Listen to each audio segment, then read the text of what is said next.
दिल्लीत मोदी आणि गल्लीतही मोदी हे एकच नॅरेटिव्ह सध्या चाललेलं असं दिसतंय.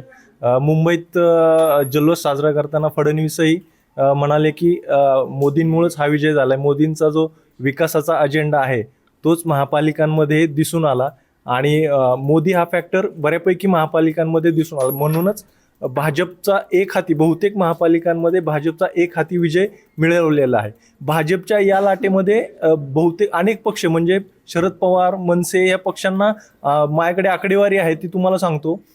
मनसेच्या जवळपास 24 महापालिकांमध्ये एकही नगरसेवक निवडून आलेला नाही, म्हणजे आघाडीवरही नाही. आणि शरद पवारांच्या पक्षाचीही ती स्थिती आहे. शरद पवारांच्या पक्षाच्या 21 महापालिकांमध्ये एकही नगरसेवक उमेदवार आघाडीवरती नाही. ठाकरेंच्या पक्षाचे जवळपास 9 महापालिकांमध्ये शून्यावर आहे. आणि विशेष म्हणजे महायुतीतील अजित पवारांचा पक्षही बहुतेक 7 महापालिकांमध्ये भोपळाही फोडू शकत नाही. तर ही जी आकडेवारी ही धक्कादायक आकडेवारी. भाजपने एक प्रकारे एक हाती विजय मिळवत सर्वच पक्षांना धूळ चारल्याचे या निकालातून दिसतंय. पण कुठला मुद्दा अजिबातच चालला नाही. मुंबईचा विचार केला तर ठाकरेंनी जो मराठी माणूस हा मुद्दा उचलला होता तो काहीच चालला नाही असं दिसतंय.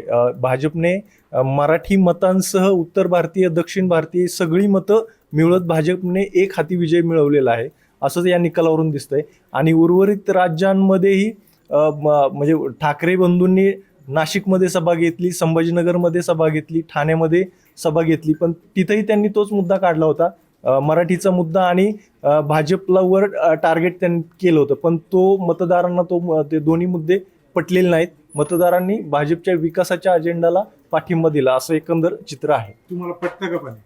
पण एक पटण्यासारखं नाहीये हे खरं तर, कारण भाजप दिल्लीत सत्ता आहे, भाजपकडे राज्यात सत्ता आहे. आणि यापूर्वीचे अनुभव आपण पाहिले तर ज्या पक्षांकडे सत्ता असते त्याच पक्षांचा स्थानिक स्वराज्य संस्थांच्या निवडणुकांमध्ये दबदबा असतो. हे यापूर्वीच्या निकालांमध्येही अनेकदा स्पष्ट झालेले. त्यामुळे हे निकाल अनपेक्षित असे नाहीयेत, हे निकाल अपेक्षितच होते.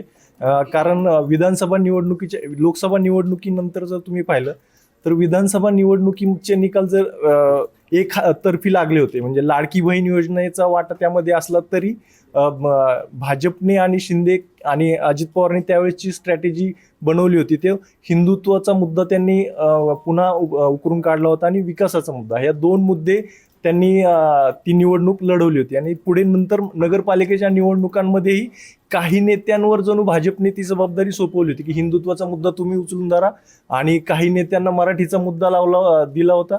काही जे मोठे नेते होते ते विकासाच्या मुद्द्यावर लढत. अशी एक 3 काहीच सोडलं नाही त्यांनी. पण महापालिकेच्या निवडणुकीत मुंबई वगळता इतर ठिकाणी भाजपने बऱ्यापैकी फक्त विकासाच्या मुद्द्यावरच लक्ष केंद्रित केलं होतं.